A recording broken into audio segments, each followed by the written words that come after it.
नमस्कार दोस्तों, स्वागत है आपका हिंदी नॉलेज शो में। तो दोस्तों, क्या ये सिर्फ भारत के साथ होता है या शायद सभी देशों के साथ ऐसा ही होता है कि जब भी भारत कुछ गिरावट दर्ज करता है, कुछ बुरा होता है हमारे साथ, तो लोग पीछे पड़ जाते हैं और उसके बाद जो विदेशी एक्सपर्ट होते हैं, जो फाइनेंशियल इंस्टीट्यूट होते हैं, जो दुनिया भर की रेटिंग निकालते हैं, वो भारत के बारे में एनालिसिस करते हैं, दर्जनों पन्नों की रिपोर्ट छापते हैं और फिर कहीं ना कहीं से कारण कुछ ढूंढ कर देते हैं आपको कि जी इन कारणों की वजह से ये गिरावट हुई है और इनकी वजह से ही भारत अब सुपर पावर नहीं बन पाएगा, अब भारत एक बड़ी आर्थिक महाशक्ति नहीं बन पाएगा। लेकिन ये नया भारत है, ये मुड़कर जवाब देना जानता है, बाउंस बैक करना जानता है और भारत ने ऐसा ही मुंह तोड़ जवाब एक बार फिर से दिया है। दरअसल आपको याद होगा कि भारत पिछले एक साल से लगातार विदेशी मुद्रा भंडार में बहुत तेजी से आगे बढ़ा है। हमने करीबन 100 अरब डॉलर से भी ज़्यादा जोड़े हैं अपने विदेशी मुद्रा भंडार में सिर्फ कुछ महीनों के अंदर। ऐसे में इन विदेशी एक्सपर्ट का मुंह अभी तक बंद था, लेकिन अब हुआ क्या, एक हफ्ता पहले भारतीय विदेशी मुद्रा भंडार में भारी गिरावट देखने को मिली। हमारा उस समय विदेशी मुद्रा भंडार 608 अरब डॉलर पर था, वो 4 अरब डॉलर गिरकर 604 पर आ गया।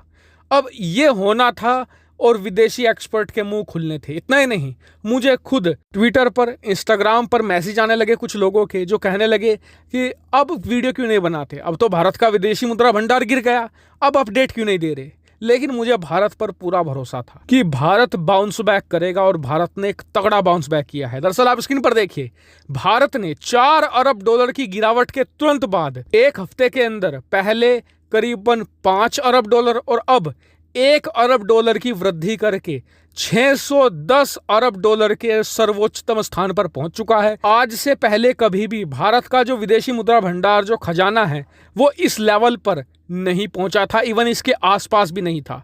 और भारत ने इतनी तगड़ी वृद्धि करी है कि इसे देखकर विदेशी एक्सपर्ट भी चौंक गए हैं। हालांकि हम बात करें गिरावट की, आप ये सोच रहे होंगे अब भी कि भारत ने 4 अरब डॉलर क्यों गवा दिए थे विदेशी मुद्रा भंडार से। तो इसके 2 बड़े कारण बताए जा रहे हैं। पहला तो है महंगाई, दूसरा है शेयर मार्केट।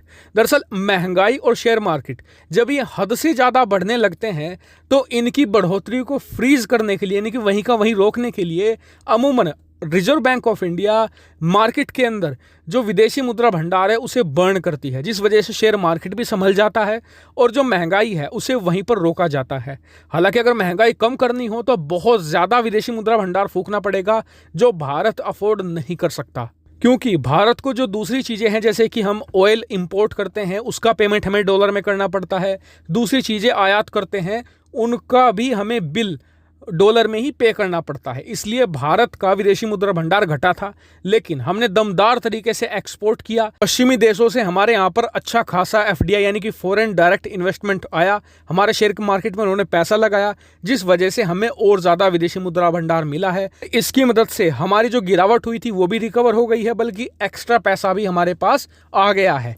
तो ये एक अच्छी बात है और आप भी हमेशा पेशेंट रहिए, भरोसा रखिए भारत पर। और जैसा कि मैं हमेशा कहता हूं कि भारत की डेस्टिनी है एक बड़ी सुपर पावर बनना, ना सिर्फ आर्थिक, एक सैन्य सुपर पावर बनना, एक डिप्लोमेटिक सुपर पावर बनना, यानी कि एक कंप्लीट सुपर पावर एक दिन भारत जरूर बनेगा।